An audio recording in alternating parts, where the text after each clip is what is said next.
Saudara-saudara, dalam kesempatan ini senang sekali kita ketemu dan tema kita cukup luar biasa ya. Pilihan dari ITBC yaitu menjaga moralitas sebagai Buddhis di era modern. Sehingga sepertinya terjadi pertentangan antara menjaga moralitas sebagai Buddhis di era modern dan menjaga moralitas sebagai Buddhis di era zaman dulu. Atau mungkin nanti menjaga moralitas sebagai Buddhis di zaman yang akan datang. Sepertinya akan ada perbandingan, akan ada semacam komparasi. Nah, saudara-saudara, apakah menjaga moralitas itu sulit? Ya, kalau tadi saudara Markus sudah sampaikan sebagai moderator dengan baik sekali bahwa kalau sila pertama, wah ini ada dokter ataupun yang berprofesi sebagai dokter, atau mungkin malah kalau di Indonesia ya ada juga orang-orang yang dianggap pandai kemudian melakukan proses aborsi, kemudian itu pembunuhan, kemudian kalau pencurian, wah ya mungkin kita senang milik orang lain, kemudian kita berusaha memiliki tanpa meminta izin dari si yang punya barang. Kemudian pelanggaran kesusilaan, ya hubungan seksual bebas, baik di Indonesia maupun di negara-negara lain, kita juga mudah menemukan kisah-kisah seperti itu. Kemudian kebohongan, nah kalau tadi saudara Margo mengatakan tentang marhab, ya itu juga umum sekali, terjadi di mana-mana, dan kemudian mabuk-mabukan, bahkan di Indonesia pun juga ada. Jadi kalau tadi saudara Margo mengatakan ya di negara, khususnya kalau tadi dibicarakan Taiwan misalnya, minum-minum dan lain sebagainya. Nah kalau kita malah di daerah-daerah banyak sekali, di daerah-daerah gini nih, desa-desa, di pinggir-pinggir jembatan, kemudian di bawah-bawah pohon besar, wah mereka sambil minum satu botol, kalau di daerah sini yang terkenal, daerah tempat saya tinggal di ini, Bodigiri, Bali Rejo, itu adalah minuman keras merek Topi Miring. Nah, jadi wah ya mereka teler-teler buka baju begitu, kemudian ayah teriak-teriak, muntah-muntah, jatuh, terkapar sampai pagi dan lain sebagainya. Itu memang kejadian di masyarakat. Jadi bukan hanya di Taiwan saja, bukan hanya di negara-negara tertentu saja, tapi itu ada di sekitar kita juga. Sehingga kalau topik kita tadi kemudian menjaga moralitas sebagai Buddhis di era modern, sebetulnya apakah kejadian ini hanya ada di zaman sekarang? Apakah misalnya tadi aborsi salah satunya, apakah hanya ada di zaman sekarang? Zaman dulu juga ada. Ya. Kemudian apakah pembunuhan, misalnya pembunuhan yang direncanakan, apakah penyiksaan, apakah zaman sekarang saja? Tidak, zaman dulu ya ada.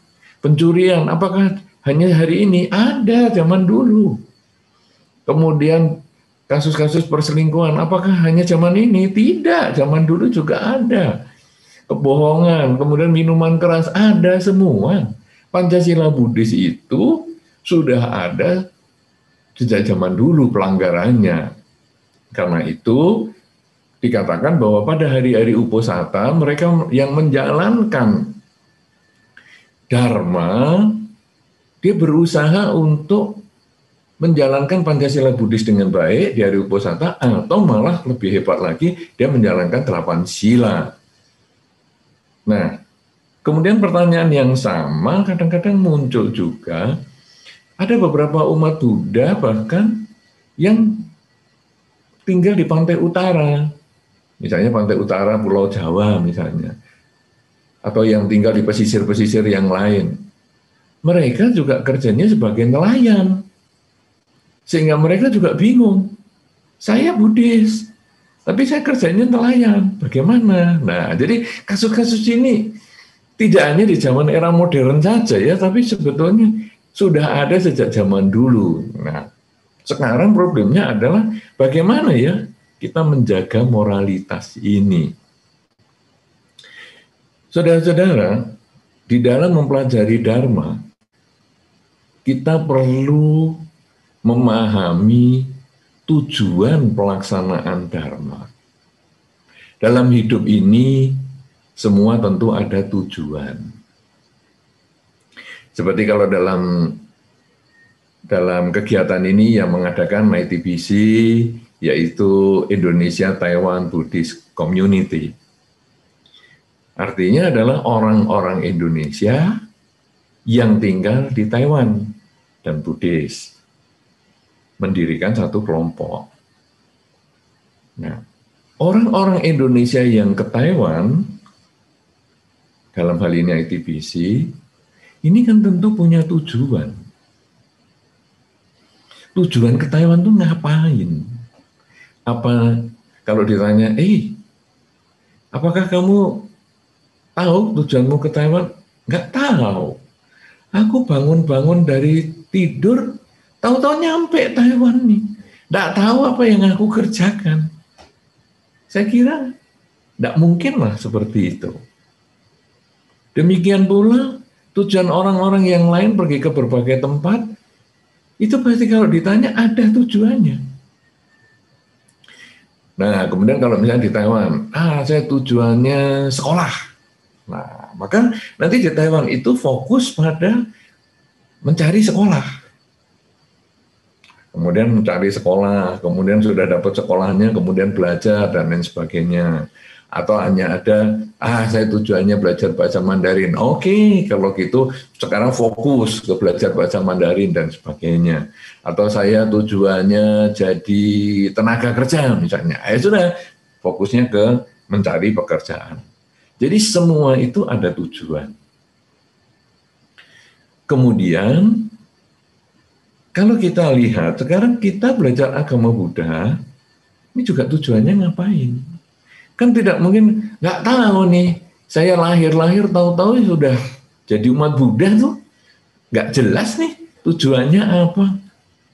Nah, kalau yang sudah begini ini, upaya menjaga moralitasnya memang agak susah, karena tujuannya nggak jelas.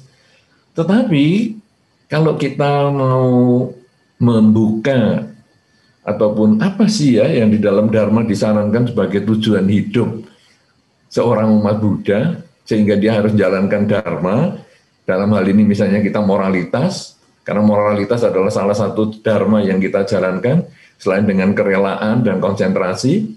Jadi Dharma ajaran Sang Buddha ini ada 3, kerelaan, kemoralan, dan konsentrasi. Kesempatan ini kita bahas adalah kemoralan. Kalau tadi dikatakan oleh Saudara Marco bahwa Pancasila Buddhis ini kita sudah hafal. Karena dalam upacara itu biasa disampaikan, bahkan para biku biasanya juga memberikan tuntunan sila, ya, sehingga kalau umat-umat misalnya puja bakti, dia meminta tuntunan sila dan para biku memberikan sila.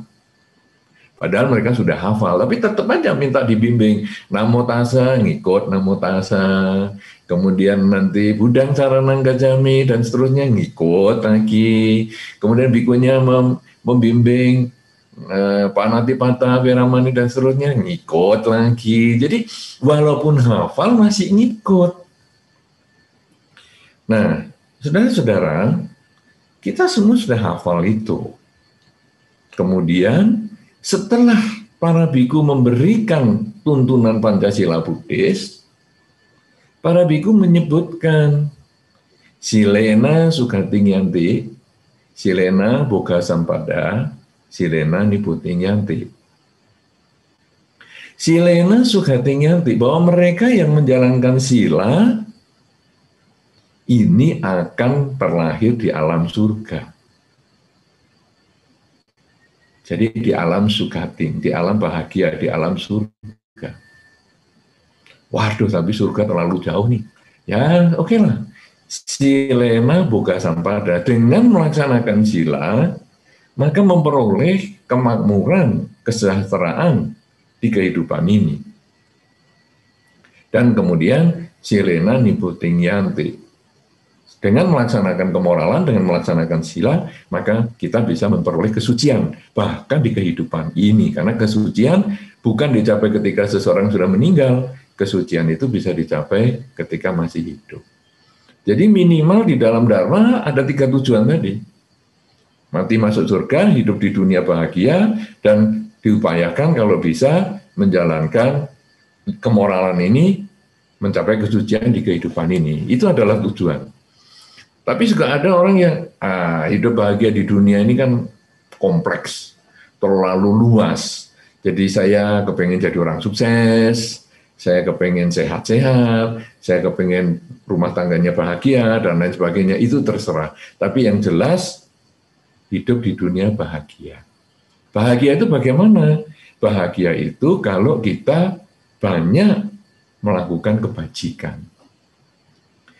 Nah, banyak melakukan kebajikan, lalu kebajikan ini apa? Nah, kebajikan kembali lagi pada 3 hal tadi, kerelaan, kemoralan, dan konsentrasi. Artinya sekarang tujuan seorang umat Buddha adalah untuk mencapai kebahagiaan. Menjadi umat Buddha adalah mencapai kebahagiaan. Kebahagiaan itu diperoleh dengan menimbun, menambah kebajikan atau karma baik. Karma baik, kalau kita melakukan, ada 3 hal dalam Dhamma, kerelaan, kemoralan, dan konsentrasi. Jadi sekarang, apa sih tujuan kita ini melaksanakan 5 sila, Pancasila Buddhis? Tujuannya supaya kita menambah karma baik. Supaya apa kita punya karma baik? Supaya kalau karma baik berbuah, tumbuhnya adalah kebahagiaan. Jadi, itu sebetulnya yang penting.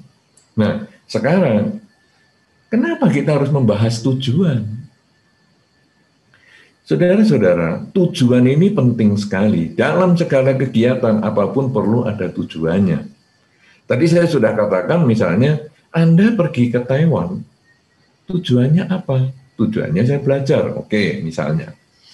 Kemudian Anda fokus pada pelajaran. Lalu ada orang mengajak Anda, ayo nonton, bagus nih, filmnya misalnya. Lalu Anda ingat, tujuan saya apa ini? Tujuan saya belajar dan besok ada ujian. Kita langsung mengatakan, maaf ya, saya besok ujian. Saya harus belajar sekarang, nonton, nanti setelah ujian baru bisa. Nah, kemudian nanti kalau kamu setelah ujian, filmnya sudah habis, ya enggak apa-apa, nanti aku nonton di internet saja. Nah, jadi kita fokus pada tujuan. Tapi kalau kita enggak punya tujuan, yang tadi mendadak datang sampai Taiwan kemudian nggak ngerti aku ini ngapain ya sampai di sini.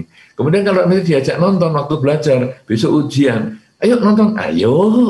Habis nonton, ayo kita begadang sampai pagi, ayo. Terus ini kan saya hari ini ujian kan sudah sampai pagi. Hari ini ujian aku belum siap. Nggak usah ujian, santai saja. Orang tuamu kaya, nanti tahun depan masih bisa ulangan lagi, lanjut lagi di semester selanjutnya kamu tetap di situ. Ya sudahlah, memang aku kebetulan sampai di Taiwan. Ya ini kalau orang nggak tahu tujuan begitu. Tapi kalau tahu tujuan, dia tidak akan seperti itu. Dari Indonesia pergi ke Taiwan butuh waktu perjalanan sekian jam dengan pesawat. Kalau orang nggak tahu tujuan, aduh males aku sekian jam. Tapi begitu tahu tujuan, nggak apa-apa. Yang penting aku sampai ke sana dan aku akan berjuang di sana. Jadi ini tujuan. Semua punya tujuan. Anda bekerja punya tujuan. Anda sekolah punya tujuan. Anda berumah tangga juga ada tujuan. Sehingga setiap kali ada gangguan, kembalikan pada tujuan awal. Saya tujuannya apa? Ketika kadang kita kerja, males ya kerja ini. Di sana ketemu bos yang menjengkelkan, di sini ketemu teman kerja yang tidak nyaman, di situ ketemu penghasilan yang kurang. Aduh, males aku. Tujuan saya kerja apa? Tujuan saya kerja cari duit. Oke, kalau tujuan saya kerja cari duit, saya akan mencari tempat yang gajinya paling tinggi. Bosnya menjengkelkan, teman saya yang paling, teman kerja saya juga nggak enak, nggak masalah, pokoknya saya duitnya banyak. Sehingga kita fokus pada tujuan. Tujuan saya adalah untuk mengembangkan kualitas diri saya, karena saya kerja itu yang penting saya happy. Oke, kalau gitu kita cari tempat pekerjaan yang membahagiakan. Masalahnya kecil, urusan lain. Masalah tidak ada kemajuan, urusan lain. Pokoknya saya happy. Ini tujuan. Sekarang saya tujuannya rumah tangga apa? Oh, saya membahagiakan pasangan hidup. Ya sudah, pasangan hidup saya menjengkelkan kayak apa, saya tetap senyum. Karena tujuan saya adalah membahagiakan pasangan hidup. Saya tidak menjadikan pasangan hidup alat untuk membahagiakan saya. Jadi itu pentingnya tahu tujuan. Bahkan kalau Anda pergi dari perjalanan misalnya dari kota A menuju ke kota B yang jauh sekali, harus butuh berjam-jam misalnya. Kalau Anda ingat tujuannya apa ini? Wah, tujuannya saya harus sampai sana. Jadi ketika capek di jalan, kemudian ketemu teman, diajak untuk, ayo mampir. Enggak lah, nanti pokoknya aku harus sampai tujuan dulu. Nah, itu semua di dalam hidup kita, semua segitu ada tujuan. Bahkan nanti hidup kita pun ada tujuan. Jadi kita harus tanya sekarang pada diri sendiri. Saya ini tujuan hidupnya apa ya? Asal-asal hidup atau mau hidup yang gimana ini saya? Nah ini kita harus tanya ya. Nanti Anda coba renungkan baik-baik. Saya ini sudah rambutnya putih, tahu nggak ya tujuan hidup saya? Nah kalau tahu, nanti apa saja yang mengganggu proses Anda mencapai tujuan hidup, itu akan Anda singkirkan demi mencapai tujuan hidup. Nah sekarang balik ke tema kita, bahwa saya belajar Dharma, tujuannya adalah hidup bahagia. Hidup bahagia adalah dicapai dengan melaksanakan banyak kebajikan. Salah satu kebajikan adalah kemoralan. Itu prinsipnya. Sekarang saya harus jalankan kemoralan. Minimal 5 sila. Tidak membunuh, tidak mencuri, tidak berzina, tidak bohong, dan tidak mabuk-mabukan. Seperti yang tadi Saudara Marco sudah sampaikan. Kemudian sekarang di dalam kehidupan kita sehari-hari, kita kadang mendapat gangguan. Nah, misalnya kalau yang kecil-kecil, kuliah, teman-teman yang nyontek hasilnya bagus. Ayo, kita nyontek saja. Ya, buka buku misalnya. Sebetulnya kita ya kepengen, karena waduh nilainya A, B, saya nggak nyontek kok malah C. Tapi lalu kita merenung, tujuan saya sekolah ini apa? Tujuan saya adalah belajar. Belajar berarti saya untuk mendapat kecerdasan, bukan hanya mendapat nilai. Untuk apa nilainya A semua, tapi kalau nanti ditanya ternyata nggak ngerti apa-apa. Saya nilainya C, tapi itu hasil kerja keras saya. Nah, cuman yang begini ini butuh komitmen yang tinggi. Biasanya yang gini ini tidak banyak. Malah kadang di masyarakat kadang dikatakan, wih sok suci kamu, gaya.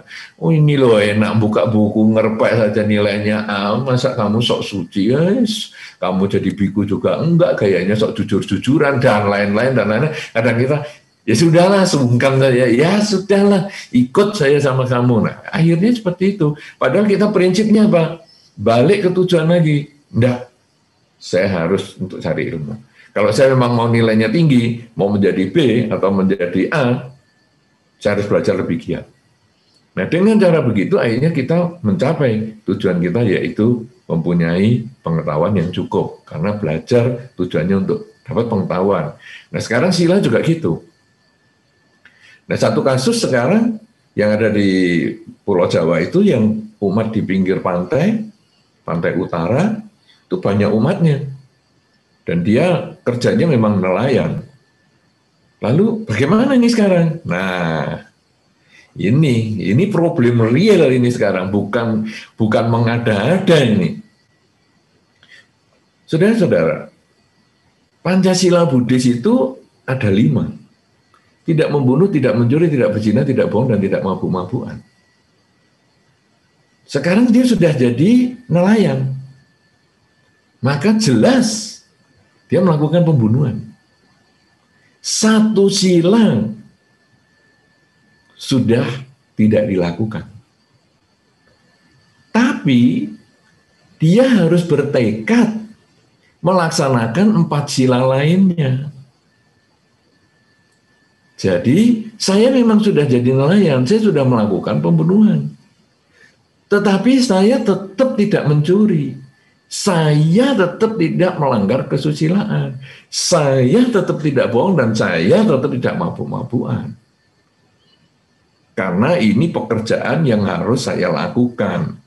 Dan ini sudah diturunkan dari leluhur saya. Karena mereka yang di pantai utara itu, mereka adalah orang yang sudah bekerja sebagai nelayan dari leluhurnya. Kemudian ada yang berpikir, aduh saya harus, kan saya ingin bahagia. Bahagia kan menambah karma baik. Lalu bagaimana ya sekarang? Nah sekarang kita harus punya program jangka panjang. Bahwa sekarang kita kerja nih, jadi nelayan. Lalu anaknya disekolahkan di luar kota. Sekolahkan di luar kota, tidak di kota yang sama, tidak di pantai utara itu, kemudian sekolah di luar kota dan dikondisikan kerja di luar kota.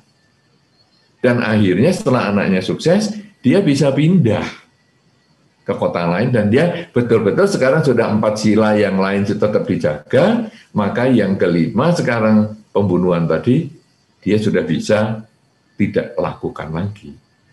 Dan semua peralatannya dan lain sebagainya sudah bisa diberikan kepada yang memang masih kepingin kerja seperti itu. Jadi itu bisa. Kemudian petani juga sama. Di sawahnya ada tikus, di sawahnya ada hama, belalang, dan lain sebagainya. Bagaimana?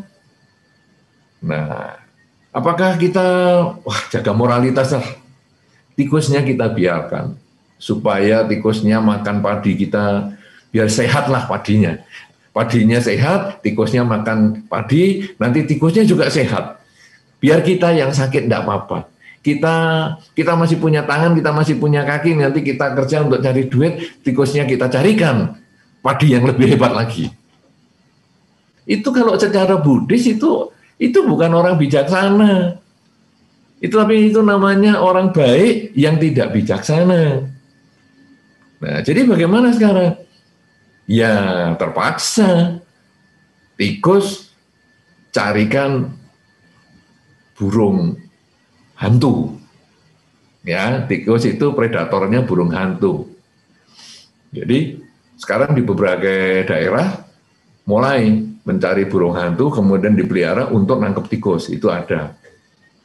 Kemudian ada juga belalang. Gimana nih? Ya terpaksa disemprot kimia. Nah, dia sudah melakukan pelanggaran sila pembunuhan, tetapi yang 4 dijaga.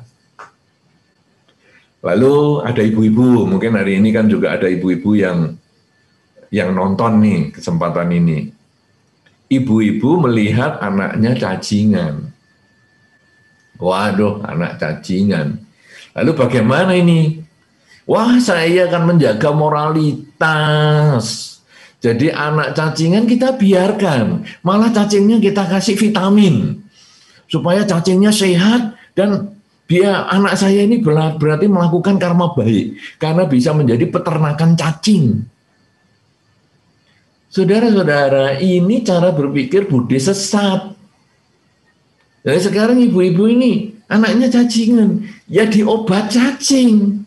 Waduh, ini kan pelanggaran sila. Betul, ini pelanggaran sila. Tapi satu saja yang dilanggar. Kemudian yang 4 jangan, sudah 1 tanggunglah. Kan saya sudah membunuh. Sekalian saja lah, mencuri, berzina, bohong, mabuk-mabukan, biar komplit. Lah ini sesat. 1, melanggar. Ya sudah, pokoknya ini saya jaga. Ini saya kasih obat cacing yang paling keras. Dah, cacingnya sudah keluar semua, sudah saja ini saya tidak melakukan lagi. Itu ya ada. Nah, jadi pelaksanaan dharma itu butuh kebijaksanaan. Dan untung di dalam dharma itu kemoralan ada 5. Sehingga kalau tadi mengatakan, saya ini di negara yang diajak mabuk-mabukan, gimana ya? Ya selama saya masih ada di sini dan selama saya memang masih membutuhkan lingkungan ini, ya sudah, saya saya terpaksa, ya dalam tanda petik saya terpaksa melakukan ini. Tapi saya yang 4 saya jaga, karena sudah mabuk ya enaknya ya bohong-bohong dikit lah sama orang tua kalau ditanya, "Nak, kamu di sana mabuk-mabukan ya?" Enggak pernah mabuk. Sekalian bohong lah. Kemudian ya ini kan dunia malam, sekalian lah ikut di dunia malam. Iya sekalian-sekaliannya hancur kalau sudah begitu. Kalau sudah begitu di dalam drama itu dikatakan sudah itu masalah yang kita akan hancur, akan bisa terlahir di alam menderita. Tapi kalau kita menjalankan sila, kemudian ada satu pelanggaran, jaga ke-4 sila. Karena hampir tidak ada yang 5 sila itu dilanggar bareng. Kecuali kita niat sungguhan kayak tadi. Sudah sekalian lah. Tapi kalau enggak, kan tadi yang dikatakan oleh Saudara Margo tadi kan begitu. Dokter disuruh aborsi misalnya. Kan hanya itu. Jangan terus, ya sekalian lah mencuri, berzina, bohong, mabuk-mabukan, kan enggak ya satu itu, terpaksa enggak ada pilihan lain. Kalau ada pilihan lain, kita mencari jalan lain. Tapi kalau sampai tidak ada, 4 sila yang lain ini dijaga, sampai kondisinya mendukung. Ya, ada di berbagai pekerjaan, jenis pekerjaan, misalnya yang mabuk-mabukan tadi. Dia kemudian terpaksa harus mengikuti. Tapi dia punya tekad. Pokoknya nanti kalau ada satu kesempatan, saya akan berusaha melaksanakan Pancasila ini dengan lebih baik. Dia jalani begitu itu kira-kira setengah tahun. Kemudian tidak lama dia pindah divisi di perusahaan yang sama, tapi pindah divisi yang tidak perlu entertain orang-orang ke dunia malam.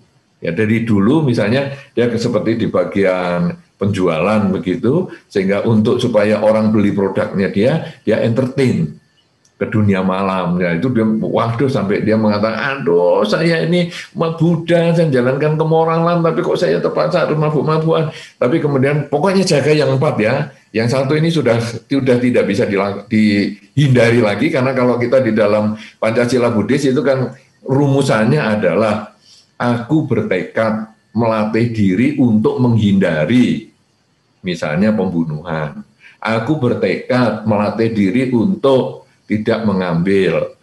Aku bertekad melatih diri tidak melakukan perbuatan asusila. Aku bertekad melatih diri menghindari ucapan yang tidak benar. Aku bertekad melatih diri menghindari minuman keras.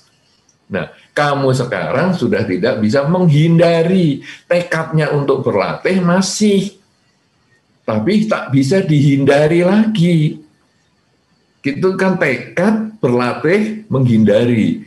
Sekarang tidak bisa dihindari karena kamu harus entertain orang yang mau beli produkmu. Ya sudah, terpaksa jalani, tapi sila yang lain dijaga baik-baik. Nah, kemudian dalam beberapa bulan kemudian, tekadnya dia itu tercapai. Dia pindah ke bagian produksi. Sehingga dia sudah tidak perlu entertain orang-orang, dan dia bahagia, dia mengatakan, "Aduh, akhirnya saya bisa jalankan Pancasila Buddhis ini dengan lengkap." Nah, ada juga yang tadi seperti Saudara Margo sampaikan, orang yang buka toko, kemudian dia ada pembeli, dia mengatakan, "Ini saya mau beli barangmu, harganya X rupiah. Tapi kamu tolong ditulis di nota ya, 2 kali X. Supaya kalau saya nanti minta kepada pimpinan perusahaan, saya dapat bagian. Kalau kamu nulis 2 kali X, saya beli di sini. Kalau kamu nggak mau, saya beli di tetangga." Wow, itu dia juga terjadi pertentangan batin. Pertama dia nggak mau, ya dia beli di tetangga, padahal itu banyak belinya. Wah, lama-lama bagaimana ya? Nah, sekarang tujuanmu apa sekarang? Tujuan saya bekerja adalah mencari duit. Nah, ini kesempatan cari duit. Bagaimana? Ya sudah, terpaksa kamu tulis itu. Nih, tidak lama dia begitu, walaupun di sini, aduh aku sudah tidak bisa menghindari ini, padahal aku masih bertekad melatih diri. Tidak lama, terjadi penawaran online. Nah, jadi dia dapat kesempatan. Ayo tawarkan barangmu secara online. Ditulis barang A harganya ini, harga barang B harganya ini. Langsung pembeliannya juga secara online oleh perkantor itu. Dan akhirnya dia merasa, ternyata Dharma ini luar biasa. Bahwa dengan saya tekad yang kuat, akhirnya otomatis kesempatan menjalankan kemoralan ini datang sendiri. Saya terkondisi. Tapi kalau saya membiarkan sila-sila yang lain hancur, saya makin tenggelam, makin tenggelam, makin tenggelam, makin tenggelam, makin hancur. Dan akhirnya di kehidupan ini saya menderita, dia sampai ditangkap polisi dan lain sebagainya karena dianggap menipu, dia termasuk karena dia harganya X, kemudian di 2 kali X, itu dia dianggap menipu, mendukung salah satu orang itu berkorupsi, dia masuk penjara. Tapi yang ini dia jujur, tapi terpaksa, tidak ada yang tidak bisa dihindari. Dia menulis baik, akhirnya dia terkondisi untuk naik, dan dia ditawarkan dengan online itu, dia sekarang santai. Dia, aduh enak sekarang Bante, semua penawarannya online, jadi saya harganya begini, tidak ada markup lagi. Coba saudara, dengan tekad yang kuat bahwa saya harus bisa menjalankan Pancasila Buddhis ini dengan baik, akhirnya terkondisi. Oleh karena itu, saudara-saudara, apa yang tadi disampaikan saudara Markus sebagai satu contoh real di masyarakat, dan saya tambahkan lagi dengan contoh-contoh yang ada yang pernah saya temui, orang-orang yang sebagai nelayan, orang-orang yang ada yang jaga itu, dia pelihara ayam, kemudian jagal ayam, kemudian punya ternak babi dan jagal babi dan lain sebagainya. Endingnya, saudara, karena dia tekad yang kuat itu, dengan tujuan bahwa saya melaksanakan kemoralan ini adalah menambah kebajikan, endingnya dia bisa terkondisi untuk baik. Nah, ada yang mengatakan gini, Bante, saya ini kan jagal ayam nih, ya, saya peternakan ayam dan ayam potong, jadi saya potong nih. Masuk mesin langsung hilang kepalanya itu Bante. Masuk mesin kepala hilang, masuk mesin kepala hilang. Wow, saya pemotongannya saya pemotongannya itu penuh meta loh Bante. Loh, maksudnya penuh meta apa nih? Oh, hilang kepala kok meta. Yang dipotong tidak merasa. Cepet. Dalam sekian detik, cepet. Jadi 1 menit itu 100 ayam Bante mati. Jadi tidak sampai 1 detik ya. Jadi ini beradab ini. Waduh, motong kepala kok beradab. Tapi kemudian setelah dia, wah tapi ya karma buruk ya Bante. Walaupun saya kalau hilang kepalanya cepet kan ya tetap tidak nyaman. Nah, kemudian ayam juga sama. Nah, lalu dia, ya sudah saya terpaksa nih Bante, saya menghabiskan usaha saya ini, nanti saya usaha yang lain. Karena dia kondisinya seperti itu, 4 sila yang lain dijaga, pembunuhannya ini masih diselesaikan sampai akhir, ini terkondisi. Diajak temannya untuk buka pakan ayam. Jadi pembunuhannya sudah tidak ada, yang ada malah jadi pakan ayam. Jadi memberi makan kepada ayam. Ini kan jadi dia punya kesempatan untuk bangkit lagi. Oleh karena itu, saudara-saudara, kalau kita kemudian tema kita adalah menjaga moralitas sebagai Buddhis di era modern, bahwa sebetulnya upaya kita menjaga moralitas itu dari zaman dulu, zaman sekarang sampai masa yang akan datang sebetulnya kurang lebih sama. Gangguannya saja yang berbeda, tapi prinsipnya ada di diri kita, bukan di luar kita. Di diri kita semua, bahwa sekarang kita kasusnya misalnya teman kerja ngejak minum. Dulu juga ada, karena di kisah-kisah Dharma zaman dulu kan juga disampaikan. Faktor-faktor kehancuran itu adalah kalau kita minum minuman keras, berkumpul dengan orang yang tidak beres, dan lain sebagainya. Itu kan ada semua. Jadi sama sebetulnya, hanya variasinya saja yang berbeda. Nah, tapi kalau kita sekarang ingat pada tujuan, bahwa saya bertujuan melaksanakan Dharma ini untuk memupuk karma baik saya, agar hidup saya di dunia ini bahagia, setelah kehidupan ini juga saya bahagia, maka pelaksanaan kemoralan, kemudian kerelaan dan konsentrasi, ini menjadi satu keharusan. Tapi kalau sampai ada hal-hal yang tak bisa dihindari, maka saya melakukan dengan bijaksana sampai pada waktunya saya harus berhenti. Karena kalau kita membaca pertanyaan Raja Milinda kepada Bante Nagasena, ada pertanyaan yang sangat menggelitik sekali, yaitu orang bersalah atau orang yang sudah tahu hukum melanggar, apakah bedanya dengan orang yang tidak tahu hukum dan dia melanggar? Berat yang mana? Saudara-saudara, pertanyaan dilematis ini kalau menurut umum gampang jawabnya. Orang ngerti hukum tapi melanggar hukum. Orang nggak ngerti hukum, melanggar hukum. Bisa memahami ya?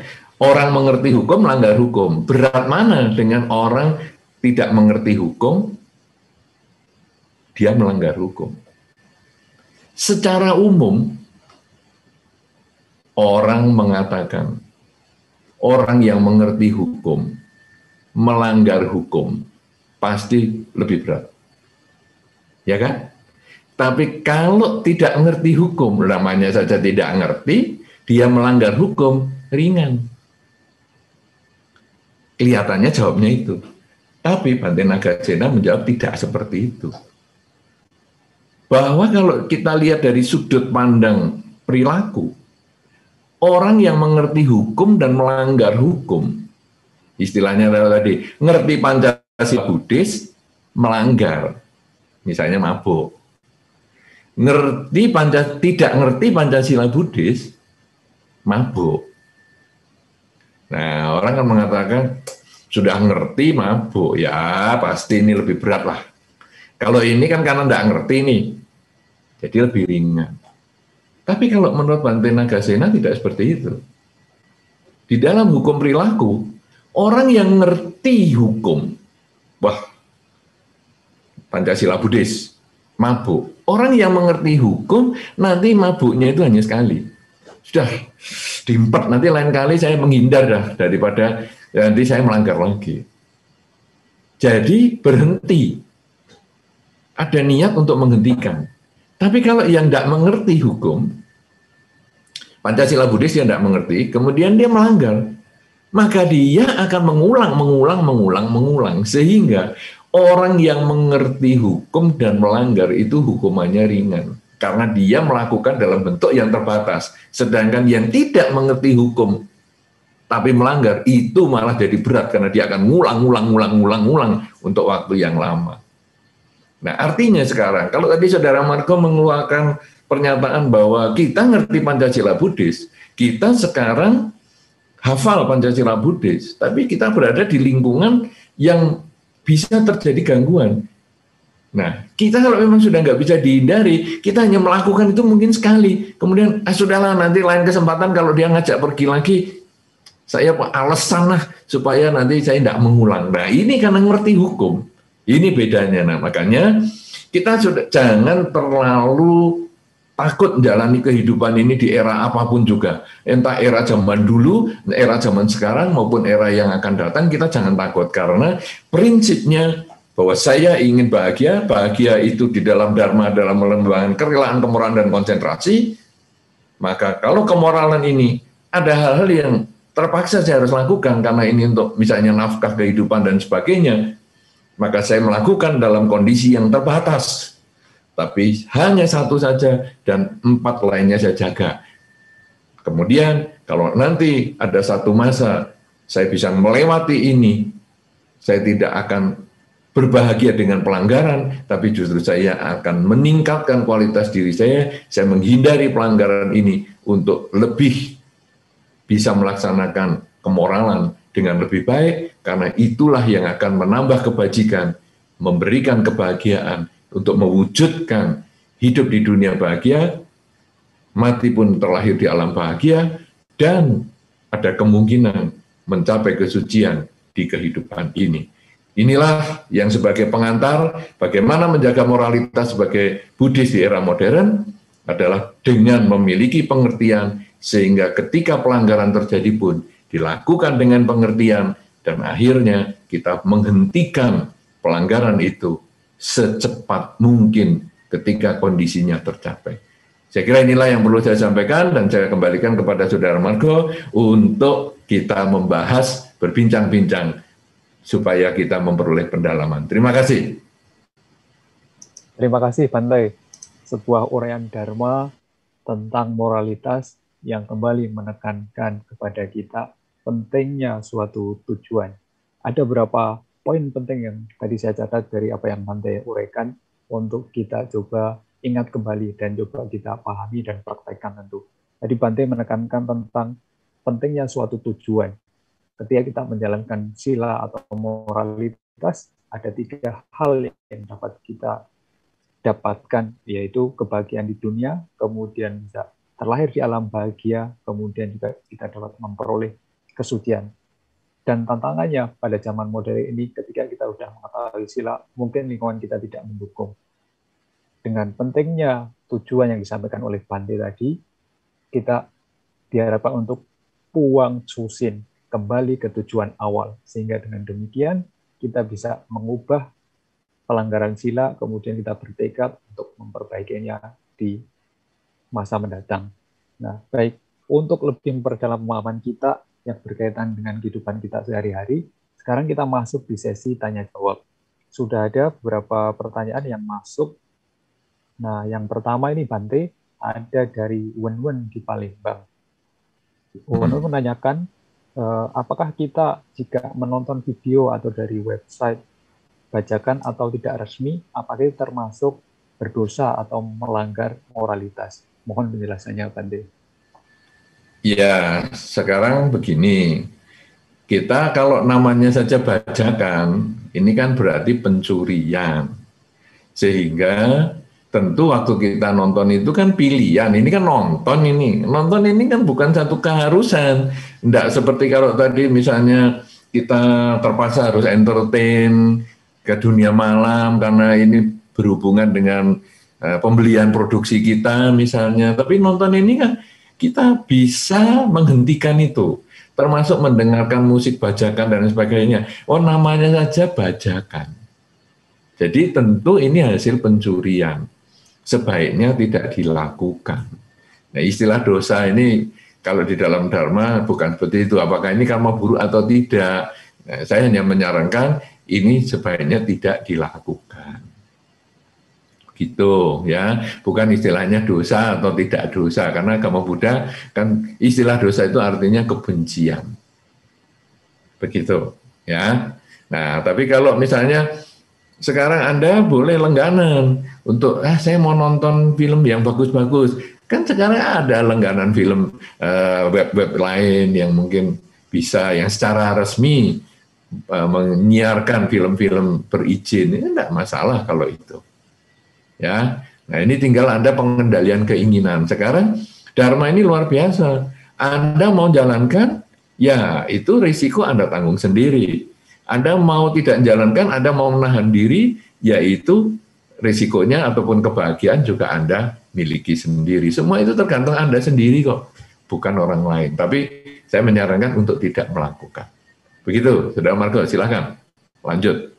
Baik, terima kasih. Saya kira cukup jelas jawaban dari Bante. Semoga bisa memberikan pencerahan bagi Wen-Wen di Palembang.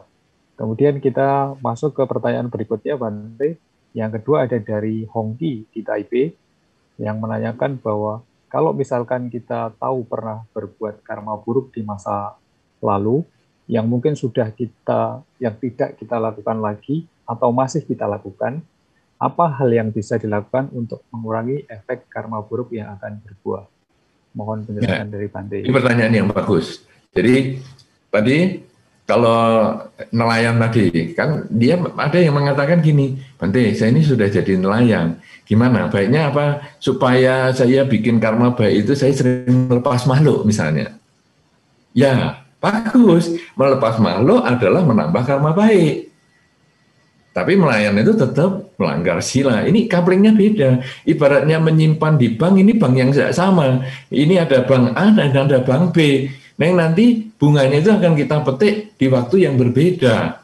Nah, tapi sekarang pertanyaan ini ada yang bagus, ada di titik ini. Kalau sekarang ada kelakuan yang jelek dan kita sudah tidak melakukan lagi, bagaimana? Anda tidak usah ingat-ingat lagi dan tidak usah disesali lagi yang kejelekan itu. Tapi Anda bertekadlah untuk menambah karma baik semaksimal mungkin dengan pikiran, dengan ucapan, dan perilaku. Karena ibarat satu gelas air, kemasukan garam 1 sendok.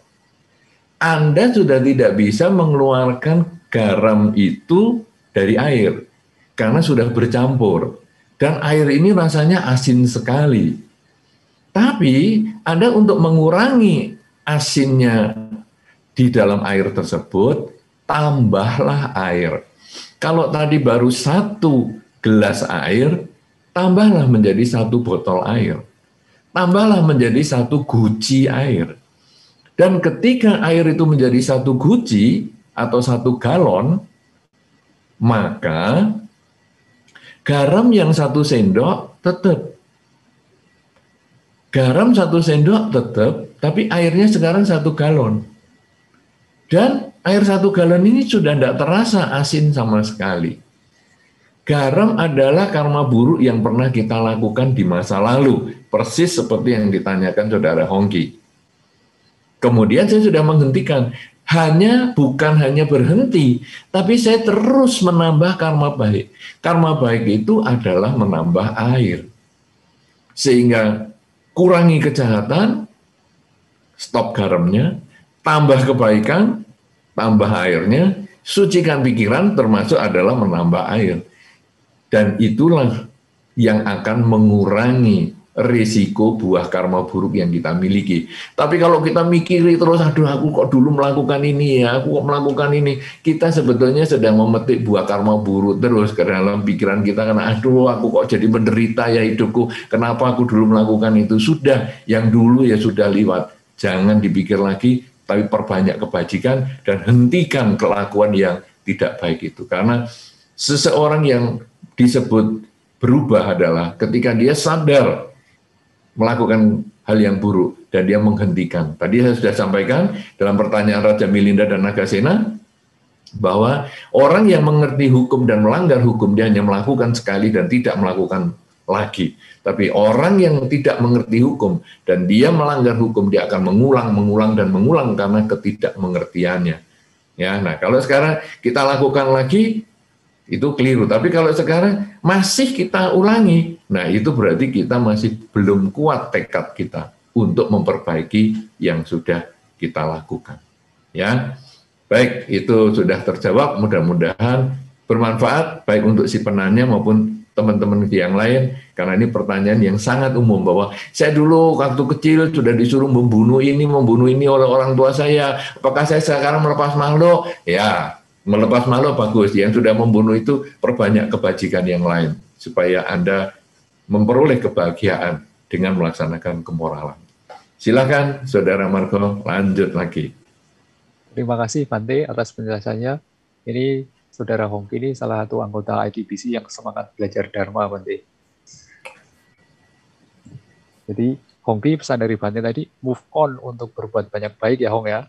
Sama-sama kita memperbanyak perbuatan baik.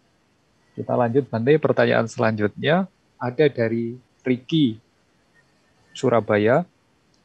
Pertanyaannya adalah, apakah selama kita masih makan daging di kehidupan ini, apakah kita masih melanggar Pancasila Buddhis? Karena secara tidak langsung kita terlibat juga dalam pembunuhan hewan yang kita konsumsi. Apakah vegan atau vegetarian merupakan keharusan sebagai murid Sang Buddha? Terima kasih, Bante. Mohon penjelasannya. Ya, nah jadi pertanyaan ini juga sangat luar biasa dan ini banyak ditanyakan orang, yaitu kalau kita makan daging, apakah kita melanggar sila? Anda kalau makan daging, membeli bangkai di pasar, itu tidak masalah. Karena bangkai di pasar itu Anda beli dan tidak beli, itu dia sudah mati. Karena di dunia ini isinya bukan cuma 5 orang. Ya, kalau sekarang kita andaikan 5 orang.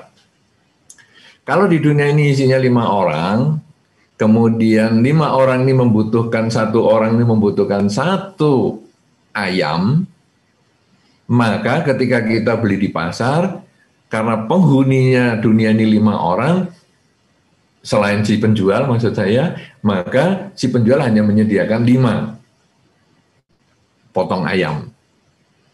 Kemudian kalau saya berhenti tidak makan daging ayam, maka si penjual, aduh ini kan 1 ayam nggak laku nih, besok dia motong 4. Kalau ada 3 yang tidak makan daging ayam, maka hanya ada 2 yang makan, penjual besok 2 motongnya. 5 orang tidak makan daging ayam, akhirnya penjual besok ganti usaha karena aduh jual ayam nggak laku nih, aku ayamnya nggak aku potong, nggak ada yang beli juga, jadi ayamku sampai tua-tua nggak ada yang mau beli karena isinya 5 orang.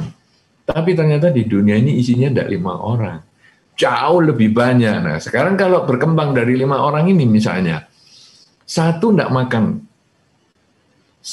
makan daging ayam. Tapi satu tidak makan daging ayam ini ada orang yang melahirkan anak, dia justru membutuhkan kaldu ayam. Nah, jadi akhirnya si kelompok 5 ini memang tidak makan daging, tapi ada kelompok lain yang membutuhkan daging. Kemudian ada kelompok lain yang bayi mulai agak dewasa, dia juga membutuhkan daging ayam. Kemudian ada lagi yang lain, yang olahragawan dan lain-lain. Jadi 5 orang tidak makan, yang ini ada grup lain yang makan.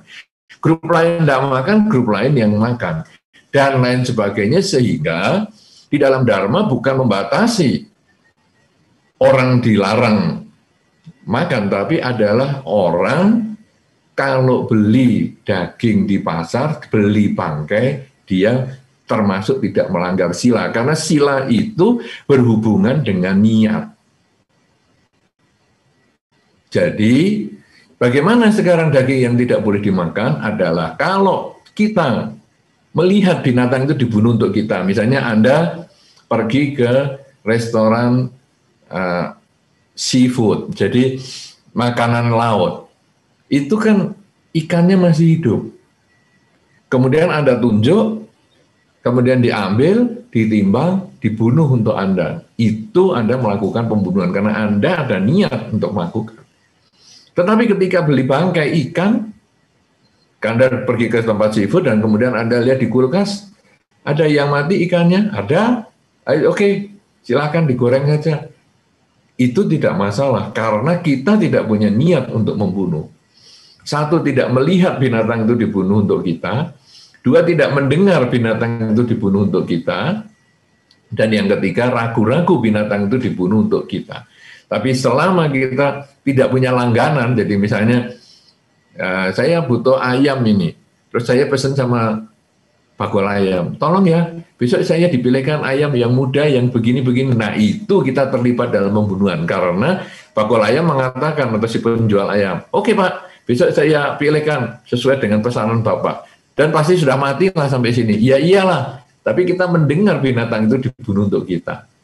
Atau kita biasa beli ayam hari-hari tertentu, misalnya tiap hari Senin misalnya.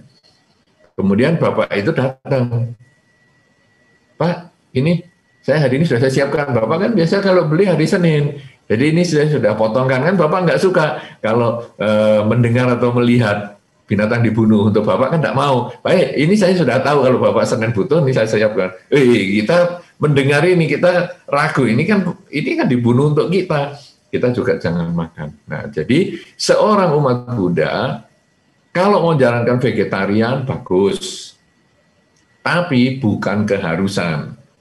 Ya, itu adalah latihan tambahan untuk pengendalian keinginan.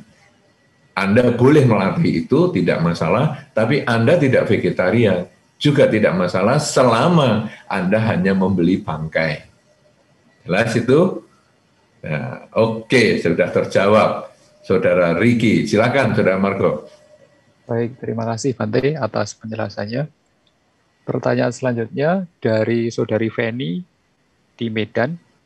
Seperti analogi yang tadi Bante contohkan, misalnya seorang nelayan yang tidak apa-apa untuk menangkap ikan karena memang pekerjaan yang sulit dihindari, Kemudian ada lagi yang lain yang Bante sebutkan tadi, bahwa murid yang mencontek diharapkan untuk kembali tujuan utamanya adalah belajar. Nah, pertanyaan dari Feni adalah, bagaimana jika si murid ini tujuannya adalah bukan belajar, tetapi hanya semata-mata untuk mendapatkan nilai yang bagus, begitu Bante? Iya, tadi saya sebetulnya sudah bahas itu, bahwa nilai yang bagus, tapi kalau otaknya kosong untuk apa? Nyontek itu. Nyontek itu kan, sebenarnya tujuan kita sekolah itu kan untuk mendapat pengetahuan. Tapi kalau sekarang nyontek itu kan hanya mendapat keterampilan menyontek, tapi tidak ada pengetahuannya, sehingga nanti kalau ditanya lupa. Dan sayang sekali, misalnya pengetahuan ini, misalnya pelajaran biologi misalnya, yang nanti biologi itu kan hafalan, kemudian dia nyontek, ya nyontek nilainya bagus, tapi ada satu masa dia harus kerja yang berhubungan dengan biologi, dia nanti bisa tidak ngerti apa-apa, dan akhirnya orang kan menganggap, loh kamu ini sekolah ini dulu bayar pakai apa ini, pakai uang apa pakai kertas sembayang, kok ditanya begini aja tidak ngerti. Nah, jadi ini sebetulnya yang rugi diri kita sendiri, ya. Maka kita lalu lihat tujuan hidup kita ini apa. Kalau bisa nilai bagus, tapi juga pengertian. Nah itu belajar, jangan nyontek. Ya, Saudara Feni, mudah-mudahan ini bisa memahami bahwa menyontek itu bukan sesuatu yang bagus karena kita menipu diri kita sendiri. Nomor satu, menipu diri kita sendiri. Nomor dua, menipu lingkungan. Kelihatannya angkanya bagus-bagus, tapi ternyata diri kita nol, tidak punya pengetahuan apa-apa. Oke, Saudara Marco, silahkan lanjut. Baik, terima kasih Bante. Pertanyaan selanjutnya datang dari Saudara Hendrik di Jakarta. Pertanyaannya adalah, bagaimana cara bijak untuk menjalani fenomena sandwich generation bagi seorang yang berpendapatan pas-pasan, tapi harus menanggung hidup 3 generasi, misalkan orang tua, pasangan, dan juga anak-anak.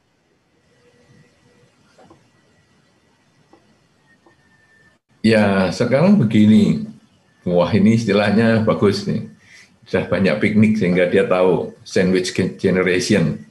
Ya, bagaimana ya sekarang nanggung 3 generasi? Ada orang tua, pasangan, dan anak. Ya memang itu berat. Tetapi sekarang hidup ini kita perlu membedakan antara kebutuhan dan keinginan. Kebutuhan itu ada batasnya. Kebutuhan yang paling umum adalah kebutuhan pokok. Kebutuhan pakaian, kebutuhan makanan, kebutuhan tempat tinggal, dan sarana kesehatan. Itu yang paling minim, paling pokok. Kebutuhan primer. Sedangkan keinginan itu tak terbatas. Dari kebutuhan ini bisa muncul keinginan. Misalnya kebutuhan pakaian. Sebetulnya kebutuhan pakaian beberapa lembar saja sudah cukup. Tapi mau sampai ratusan lembar. Nah, itu adalah keinginan. Kemudian makanan. Sebetulnya makan sederhana sudah cukup. Tapi sekarang mau makan di restoran yang besar. Ya, itu keinginan. Kemudian tempat tinggal. Tempat tinggal sebetulnya sederhana ya sudah cukup, atau mungkin malah kontrakan ya sudah cukup. Tapi ketika dia kepingin rumahnya bagus, rumahnya mewah, itulah keinginan. Kesehatan, misalnya minum obat-obat generik, sebetulnya sudah cukup. Tapi mau berobat ke luar negeri, ya itu keinginan. Jadi sebetulnya semua itu kita harus kembali pada tujuan, yaitu hidup ini saya cukup nggak untuk yang kebutuhan dulu. Jangan ngomong keinginan. Jadi pas-pasan itu biasanya harus kita mencukupi kebutuhan dulu. Kalau sudah lebih, barulah boleh sekali-sekali ada ulang tahun, potong kue. Tapi kalau kebutuhannya masih banyak, ya jangan ulang tahun, potong kue, dan lain sebagainya. Nah, kalau sekarang kebutuhannya sudah cukup, sekali-sekali bolehlah di akhir minggu makan bersama atau beli dari restoran dibawa ke rumah. Satu masakan saja. misalnya nasi goreng bersama, misalnya nasi goreng dimakan oleh 3 generasi misalnya, atau apa, itu terserah, itu keinginan saja. Tapi yang penting adalah mencukupi kebutuhan. Karena itu orang yang penghasilan pas-pasan dan menanggung hidup 3 generasi ini adalah perlu membedakan dan perlu menyeleksi kebutuhan tadi. Dan kebutuhannya makin dipres supaya pas dengan penghasilan yang untuk 3 generasi tadi. Bahkan kalau satu ketika mungkin nanti pasangan bisa kerja, ayo pasangan diajak kerja. Kalau anak sudah mulai dewasa, bisa diajak kerja, ayo kerja. Kemudian kalau kita masih punya sisa waktu, ayo kita juga mengisi sisa waktu kita itu dengan bekerja, misalnya bisnis online dan lain sebagainya, sehingga kita bisa kerja sambil di rumah dan lain sebagainya, merawat orang tua dan lain sebagainya. Begitu, Saudara Hendrik. Saya kembalikan kepada Saudara Margo lagi, silakan. Baik, terima kasih pada Bante atas penjelasannya. Semoga menjawab pertanyaan dari Saudara Hendrik tadi. Kemudian pertanyaan selanjutnya, Bante, datang dari Saudari Santi di Medan. Beliau menanyakan bahwa mengapa kelahiran kembali kita melupakan kehidupan di masa lalu, sehingga perilaku buruk kita tidak kita lakukan lagi di masa sekarang ini. Iya, sebetulnya kita ini memang orang yang pelupa. Jangan kata kehidupan sebelumnya. Tadi pagi kita melakukan apa saja kadang kita lupa. Jangan kata tadi pagi, 1 jam yang lalu kadang kita juga lupa. Tapi sebetulnya semua data itu tersimpan di dalam pikiran. Sehingga kadang ada beberapa orang yang bisa meregresi, dikondisikan dalam kondisi hipnosis, kemudian dia ditanya tentang kejadian dia atau pengalaman dia 1 hari yang lalu, seminggu yang lalu, setahun yang lalu, 10, 100 tahun yang lalu, maka dia bisa ingat, karena semua sebetulnya tersimpan di dalam batin seseorang. Sehingga Sang Buddha pun ketika mencapai kesucian, beliau bisa ingat banyak kehidupan sebelumnya. Nah, kalau sekarang ditanya, mengapa kelahiran kembali melupakan kehidupan sebelumnya? Sebetulnya ada beberapa tanda yang muncul dari kehidupan sebelumnya, yaitu orang-orang yang jenius. Dari kecil, dia sudah bisa bahasa asing misalnya. Ya, dulu cukup viral itu di internet, anak umur 8 tahun bisa bahasa macam-macam, ada 8 bahasa kalau nggak salah saya. Ada bahasa Prancis, bahasa Spanyol, bahasa Mandarin, kemudian bahasa apa lagi, ada 8 bahasa. Anak masih 8 tahun, kapan belajarnya? Nah, ini karena keingat dia kehidupan sebelumnya. Kemudian perilaku buruk dari kehidupan sebelumnya, itu juga ada. Jadi ketika dia masih kecil, kemudian dikasih misalnya kelinci. Ada beberapa anak itu yang main banting kelinci itu. Tapi ada anak yang nyayangi kelinci itu dengan sungguh-sungguh. Jadi ada bawaan dari kehidupan sebelumnya. Nah, tinggal sekarang orang tua yang mengarahkan. Bagi anak yang tadi banting kelinci itu, kemudian dia harus diarahkan untuk lebih menjaga perilaku supaya tidak mengulang kesalahan yang sama yang mungkin itu bawaan dari kehidupan sebelumnya. Sedangkan anak yang tadi dikasih kelinci kemudian dirawat, disayang-sayang, kelincinya mau sama orang tuanya istilahnya diisengin pakai pisau, ini ya kelincimu saya potong ya, jangan sampai dia nangis. Bahkan pernah satu ketika orang tuanya ini membuat roti tart bentuknya kelincinya dia, kemudian dipotong. Wah, anak itu marah-marah, loh kelinciku kok dipotong. Nah, ini karena dia sejak dari kehidupan yang lampau itu dia memang penyayang binatang. Tinggal orang tua berusaha untuk mengarahkan yang sudah baik diarahkan menjadi lebih baik, yang kurang baik dicegah supaya jangan dilanjutkan di kehidupan ini kelakuan-kelakuan yang tidak baik gitu. Karena itu menjadi orang tua penting menjaga anak-anaknya. Jangan anak-anak hanya dititipkan pengasuh, karena nanti hasilnya tidak menjadi maksimal. Orang tua yang melahirkan, orang tua yang perlu membentuk anak untuk diarahkan menuju ke yang baik, menghindari yang jelek sesuai dengan dharma. Ya, baik, silakan.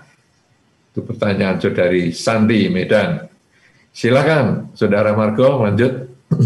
Baik, terima kasih Bante. Pertanyaan selanjutnya datang dari Saudari Michelle di Hualien, Taiwan. Pertanyaannya adalah, belakangan ini banyak sekali di media sosial yang memposting tentang mental health issues. Menurut Bante, dengan adanya anxiety atau depression seperti itu, karena faktor internal dan eksternal, apakah orang-orang tersebut kurang konsentrasi atau kurangnya kedamaian dengan diri sendiri? Iya, sebetulnya Anda sudah memberikan jawaban sendiri ini ya. Jadi orang yang kena masalah mental ini karena hidup dia tidak tenang. Kenapa hidup tidak tenang? Ini sebetulnya yang Anda jawab dengan kurangnya konsentrasi, yaitu dia tidak bisa hidup pada saat ini. Yang kalau istilahnya Saudara Margo tadi, belum bisa move on. Ya, kita ini manusia terdiri dari 3 dimensi waktu. Ada masa lalu, masa sekarang, dan masa depan. Masa lalu itu relatif pendek maupun panjang sama, tapi itu adalah masa lalu. Misalnya yang pendek, detik yang lalu itu adalah masa lalu. Menit yang lalu itu adalah masa lalu. Jam yang lalu adalah masa lalu. Tahun yang lalu, abad yang lalu itu adalah masa lalu. Masa depan juga sama, relatif pendek maupun panjang. Detik yang akan datang, masa depan. Menit yang akan datang, masa depan. Tahun, abad yang akan datang, itu masa depan. Nah, masa lalu dan masa depan itu, kalau masa lalu hanya kenangan, hanya ada dalam pikiran aja, ingatan. Masa depan adalah tujuan, masih imajinasi juga, masih khayalan. Yang real adalah saat ini. Orang yang mengalami sakit mental adalah karena dia kadang memikirkan yang dulu-dulu, aduh, aku kenapa ya masa kecilku dulu kok gitu, atau kalau tadi ada pertanyaan yang sebelumnya tadi yang kemudian disimbolkan oleh Saudara Margo adalah sebagai move on tadi. Duh, kenapa aku dulu melakukan kesalahan seperti ini, mestinya kan aku begini begitu. Nah, jadi dia tidak bisa move on dan itu dia menimbulkan stres. Atau aduh besok bagaimana ini kalau kejadian seperti ini dilanjutkan lagi, aduh nanti kan kita gini, stres. Padahal kenyataan kan saat ini, bukan masa lalu dan yang akan datang. Tapi masa lalu itu, kalau saya sudah melakukan kesalahan, perbaiki saat ini.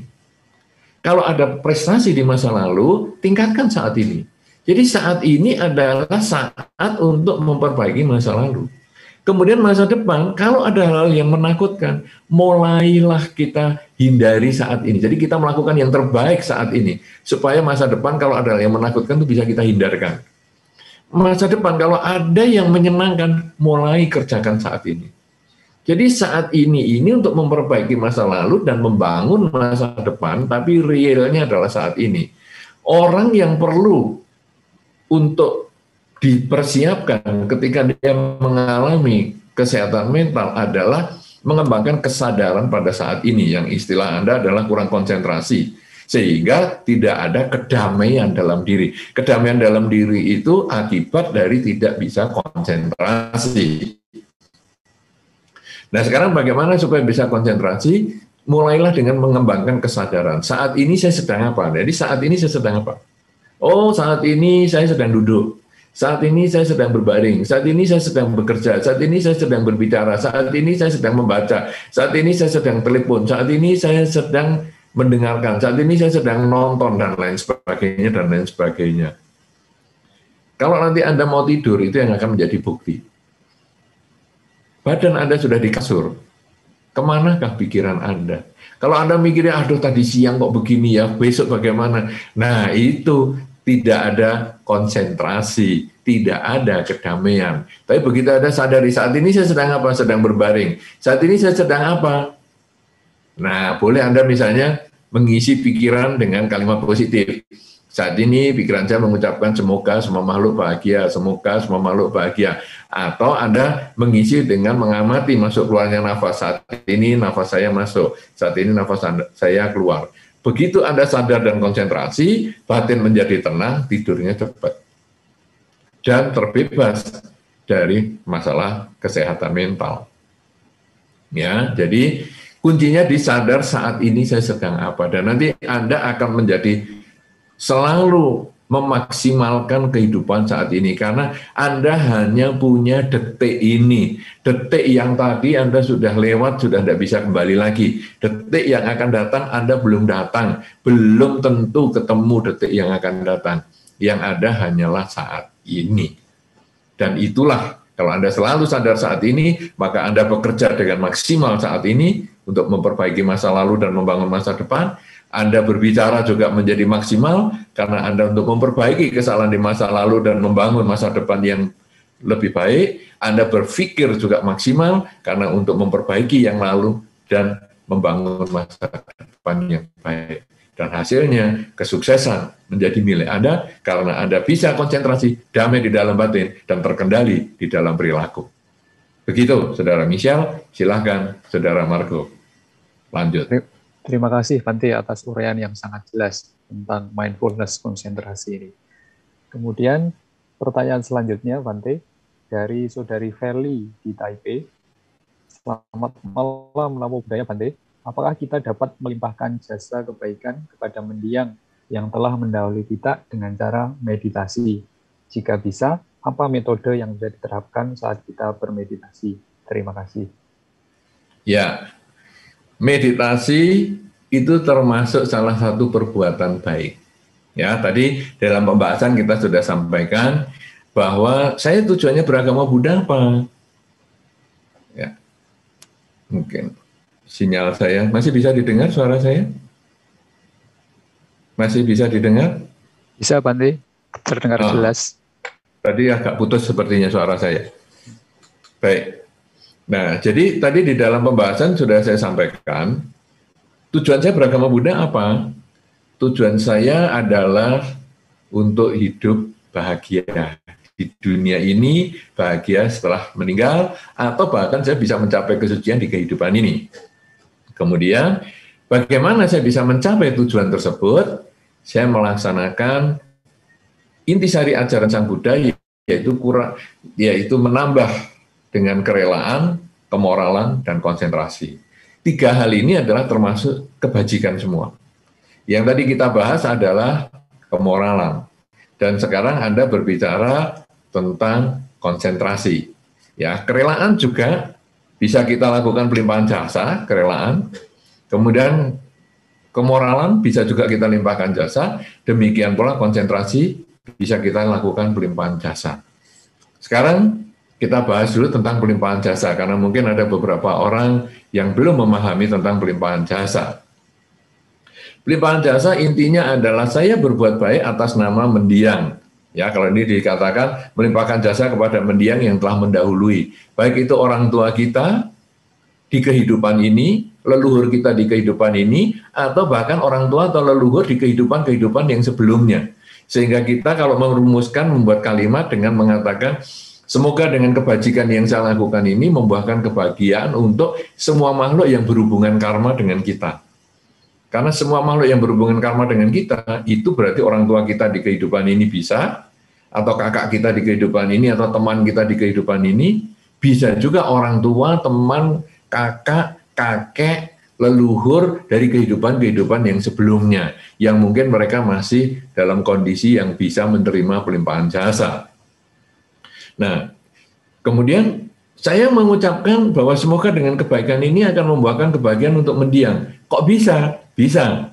Itu sama dengan Anda berada di Taipei, kemudian Anda memberikan informasi kepada orang tua Anda bahwa, saya sekarang sudah lulus loh, ini saya nilainya bagus-bagus. Nah, Anda tinggal di tempat yang jauh. Orang tua Anda di Indonesia. Tapi ketika orang tua Anda mendengar kabar baik Anda, dia berbahagia. Padahal yang lulus Anda. Orang tua Anda hanya dapat kabar. Nah, tapi bahagia itu, kalau orang tua Anda bahagia dengar kabar Anda, itu sebetulnya dia melakukan karma baik. Karma baik lewat pikiran. Karena kalau Anda menyampaikan kepada musuh Anda guaya, sombong lo, lulus aja sombong, nah, tapi pikirannya negatif. Anda menyampaikan berita kelulusan yang sama, tetapi musuh Anda tidak suka, benci, tapi orang tua Anda bahagia. Itu sebetulnya pelimpahan jasa sistemnya seperti itu, mengkondisikan mendiang berbahagia di alam kelahiran yang sekarang dengan perbuatan baik Anda. Seperti tadi Anda lulus, Anda yang melakukan, tapi mereka yang berbahagia yang di Indonesia. Saya sekarang yang berbuat baik, sekarang saya limpahkan jasanya kepada leluhur, dimanapun mereka berada, yang semua makhluk yang berhubungan karma dengan saya, maka mereka melihat turunannya ataupun orang yang berhubungan karma ini berbuat baik atas nama mereka, mereka bahagia dan bisa mengkondisikan mereka lahir di alam yang lebih baik lagi. Nah sekarang kalau saya melakukan kerelaan apa? Misalnya saya pergi ke, misalnya tadi ada misalnya ke wihara misalnya, ya tadi kan ada itu ITBC pergi ke wihara mana, kemudian berbuat baik di sana, misalnya berdana, makan misalnya ke sana, itu kerelaan yang bisa dilimpahkan jasanya. Kemudian, waduh saya kalau pergi-pergi jauh, oke, saya menjalankan kemoralan bisa. Hari ini saya mau menjalankan 8 sila. Untuk saya limpahkan jasanya kepada para leluhur semua makhluk yang berhubungan karma dengan saya. Bisa. Jadi kita bertekad, saya pagi misalnya saya bertekad hari ini sepanjang hari penuh sampai besok pagi 24 jam saya akan menjalankan 8 sila untuk kebahagiaan para leluhur semua makhluk yang berhubungan karma dengan saya. Bisa Anda di rumah, Anda jalankan sila, 8 sila, dari 5 sila itu ditambah dengan 3 yang lainnya, yaitu tidak makan setelah jam 12 siang, yaitu berpuasa ya setelah jam 12 siang, kemudian tidak menggunakan wangi-wangian, tidak tarian, musik, film, dan lain sebagainya, kemudian juga tidak duduk dan berbaring di tempat yang mewah. 3 lagi tambahan itu, atas nama semua makhluk yang berhubungan karma dengan saya, semoga mereka bahagia. Bisa, Anda tetap di rumah. Kemudian, ini yang Anda sampaikan adalah tentang meditasi. Hari ini saya mau bermeditasi, atau saya membaca parita dulu, biasanya saya punya altar, kemudian saya membaca parita, terus saya meditasi. Selesai meditasi, saya mengucapkan dalam 30 menit tadi meditasi, kemudian saya mengucapkan selesainya adalah semoga dengan kebajikan yang saya lakukan pada kesempatan ini, membaca parita dan berlatih meditasi selama 30 menit, semoga para mendiang semua makhluk yang berhubungan karma dengan saya, dimanapun mereka berada, semoga mereka berbahagia. Nah, sekarang meditasinya, metodenya apa? Metode yang Anda biasa kerjakan. Anda mau dengan objek nafas misalnya, 1, 1, 2, silahkan. Anda mau mengulang di dalam batin kalimat, semoga semua makhluk bahagia, silahkan. Tidak ada bedanya. Bedanya nanti hanya selesai meditasi, Anda mengucapkan kalimat pelimpahan jasa seperti itu. Ya, mudah-mudahan Saudari Feli bisa terjawab pertanyaannya, dan juga mungkin teman-teman yang lain yang mungkin belum kenal istilah pelimpahan jasa dan lain sebagainya, sekarang sudah bisa memahami sehingga bisa dilaksanakan di dalam kehidupan Anda sehari-hari. Ya, saya kira demikian. Saya kembalikan kepada Saudara Margo. Silakan. Baik, terima kasih Bante. Selanjutnya ada pertanyaan dari James di Jakarta. Meski punya tujuan hidup, tidak jarang kita mengalami goncangan dalam hidup yang membuat kita lupa akan tujuan hidup. Bagaimana cara memperkokoh tujuan hidup setiap hari supaya tetap semangat? Mohon penjelasan dari Bante. Ya, jadi sebetulnya semangat itu muncul kalau kita punya tujuan hidup. Ya, tadi James tinggal di Jakarta. Anda misalnya dari Jakarta menuju ke Surabaya, kalau naik mobil ya kira-kira ya bisa 8 jam lah mungkin, katakanlah seperti itu. Waduh, jauh sekali ya. Tapi kan Anda ada tujuan. Nah, nanti saya ke Surabaya, saya mau melakukan ini. Maka 8 jam itu Anda bisa jalani dengan nyaman. Ada semangat. Tapi kalau Anda tidak ada tujuan naik mobil, misalnya Anda hanya keliling-keliling keluar, ya sudahlah, saya sumpek di rumah, ya, saya jalan-jalan aja lah keliling. Nanti baru puter-puter gini aja sudah males. Tidak ada semangat karena tidak ada tujuan. Nah, jadi sekarang apakah tujuan hidup, atau tidak jarang kita mengalami goncangan, betul. Goncangan, gangguan, dan lupa pada tujuan hidup, betul.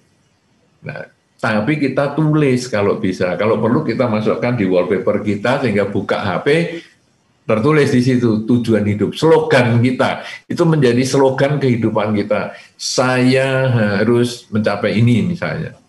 Atau ditulis di meja kerja Anda, atau ditulis di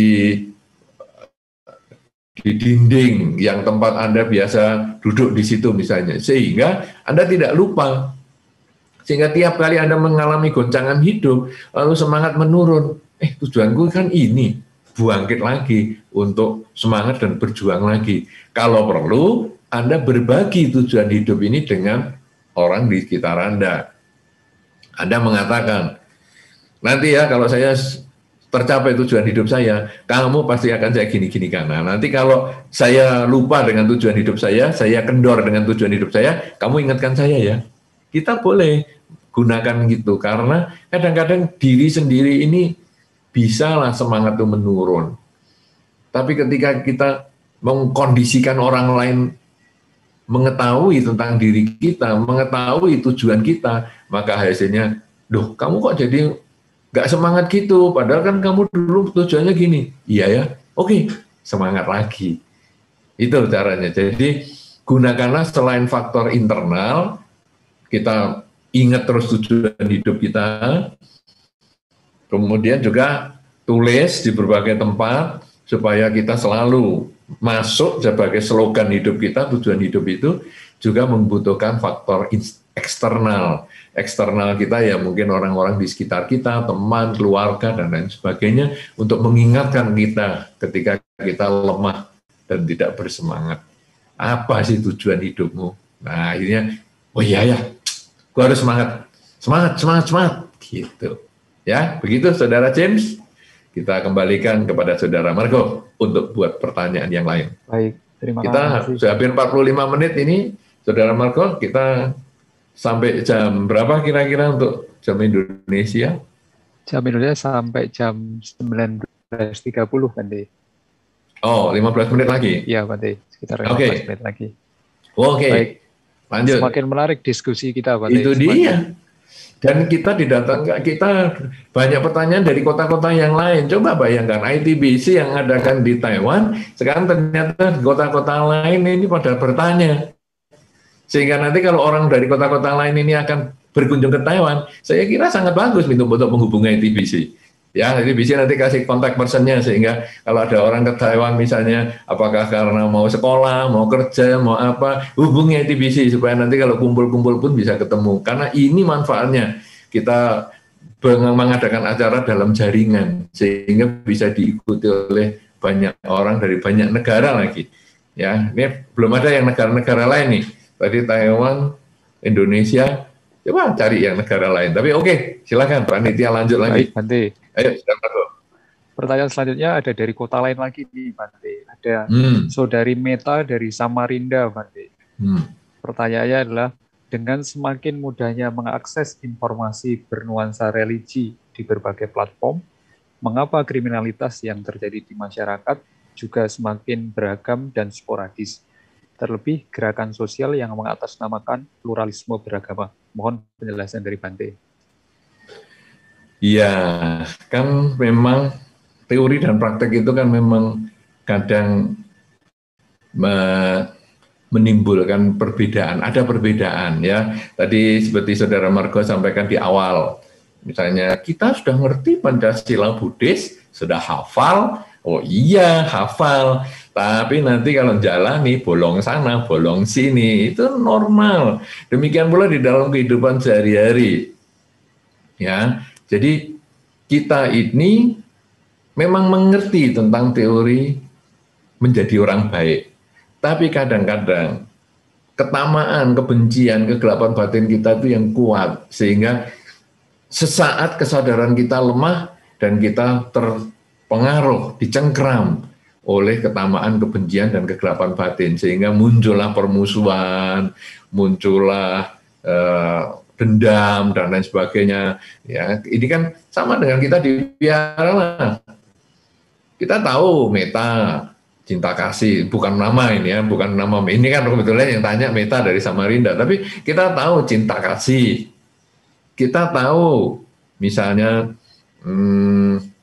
memaafkan orang misalnya, atau jangan membenci misalnya. Tapi kadang kita ketemu orang bisa, orang ini kok menjengkelkan ya. Nah itu ya ada, kenapa? Teorinya itu belum sampai ke dalam, tapi tidak problem. Justru ini kita harus berpikir positif. Sudah sedemikian mudah mengakses informasi bernuansa religi sekalipun masih banyak kriminalitas. Apalagi tidak ada atau kesulitan mengakses informasi bernuansa religi. Coba dibalik kalimatnya ya. Jadi sudah banyak informasi religi saja masih ada banyak kejahatan, apalagi kalau informasi itu dikurangi. Ada mengatakan, kayaknya nggak ada guna ya informasi religi gini, kita buyarkan aja ya. Loh, lalu sudah banyak saja masih banyak kriminalitas, apalagi dibuyarkan kan tambah kriminalitas. Kayak dengan orang sekolah. Aku ini sekolah kok nggak pinter-pinter ya. Sudahlah, lebih baik aku nggak usah sekolah. Ya tambah nggak pinter. Namanya saja sekolah saja nggak pinter, apalagi nggak sekolah. Demikian pula di dalam belajar agama. Kita kenal yang disebut dengan pengembangan cinta kasih atau meta. Kita kenal meta karuna mudita UPK. Kita kenal. Tetapi ketika dijalani kok masih sulit, tidak apa-apa. Justru ini kesempatan saya untuk belajar lagi, belajar lagi, belajar lagi. Dharma itu kan belajar seumur hidup. Sehingga kita mencapai kesucian itu baru kita selesai belajar, sudah lulus. Orang yang mencapai kesucian itu lulus. Ya, disebut ACK Pugala, orang yang sudah tidak perlu belajar. Itu kalau sudah mencapai kesucian tingkat terakhir yaitu Arahata. Tetapi sebelum mencapai kesucian, dia itu masih harus belajar. Makanya Anda juga jangan kemudian kecil perasaannya, aduh sudah banyak informasi begini yang nuansa religi, kok masih banyak hal-hal yang kriminal. Tidak apa-apa, sudah banyak saja banyak kriminal, apalagi kalau tidak ada. Dan saya harus menjadi orang yang baik. Karena apa? Karena sudah banyak informasi yang bernuansa religi, saya sudah mengakses, maka saya harus berusaha juga menjadi orang yang lebih baik. Karena dengan saya menjadi orang lebih baik, di dunia ini bertambah orang baiknya tambah satu, yaitu saya. Orang jahatnya juga berkurang satu, yaitu saya. Dengan saya belajar menjadi baik, maka saya sudah membantu terciptanya dunia. Karena pengacaunya dunia berkurang satu, yaitu saya.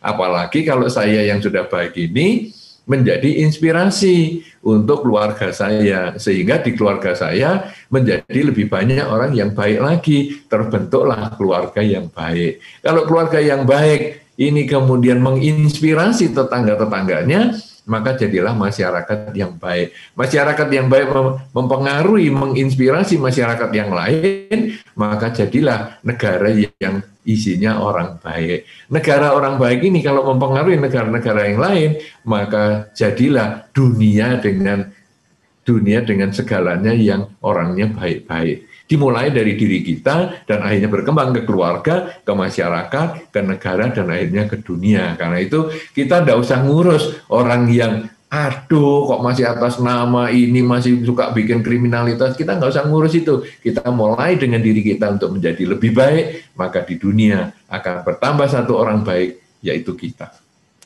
Ya, begitu. Dan kalau semua bisa berpikir begitu, di dunia ini tidak kekurangan orang baik. Saya kira demikian, Saudari Meta.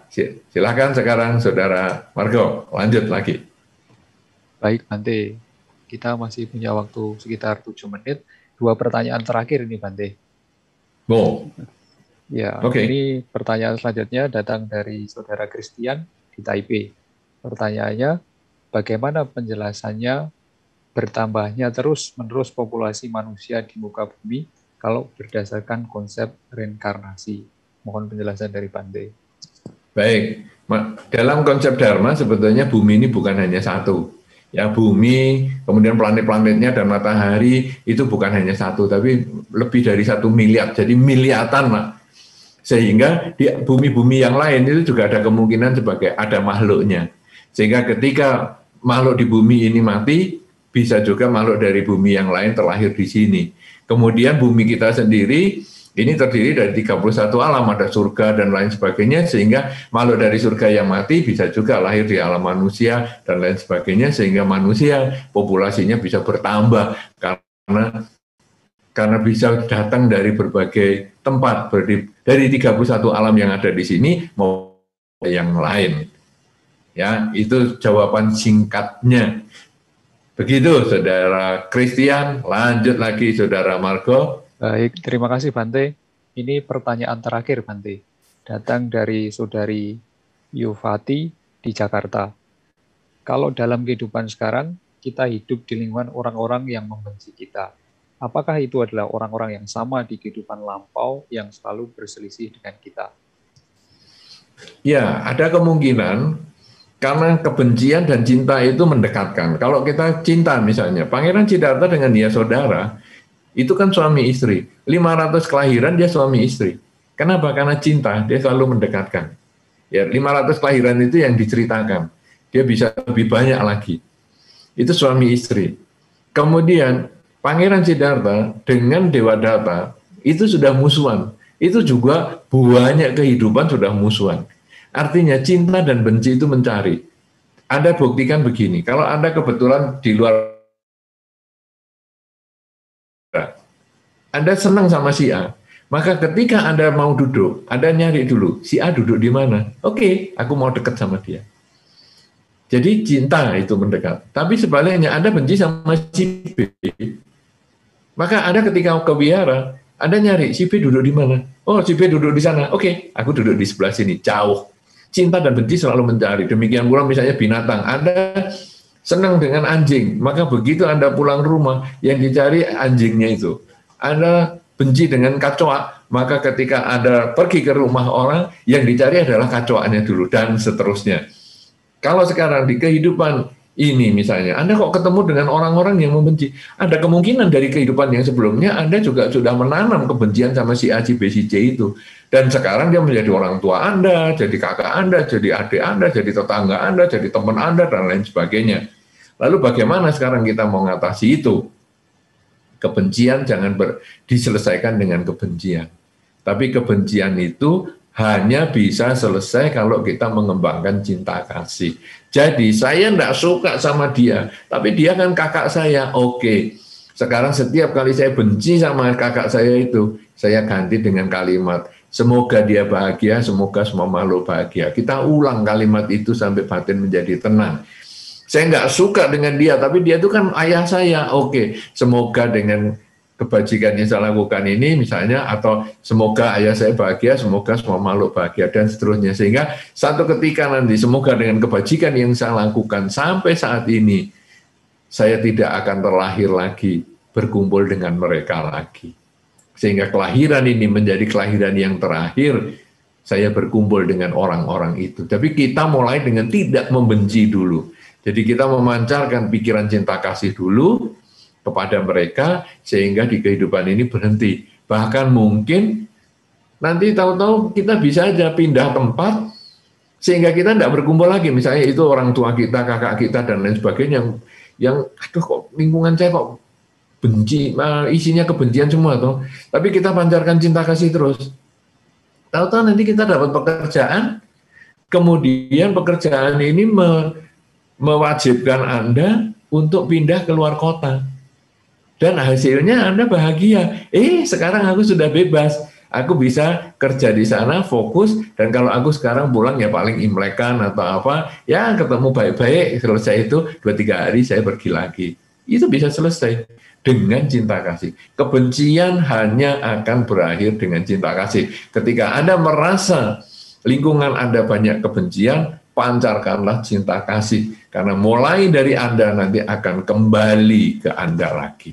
Semoga Saudari Yuwati dan mungkin yang punya pengalaman seperti ini, banyak ini, marilah mulai sekarang kita mengembangkan cinta kasih. Sehingga kalau kita di lingkungan yang banyak menyayangi kita, maka nanti di kelahiran yang mendatang dengan cinta kasih itu, kita akan bisa sering ketemu dengan mereka. Kita pindah pun di hidup ini, misalnya kita kerja di kota A, B, C, pindah ke negara A, B, C, kita tetap ketemu orang-orang yang menyayangi kita, yang banyak membantu kita.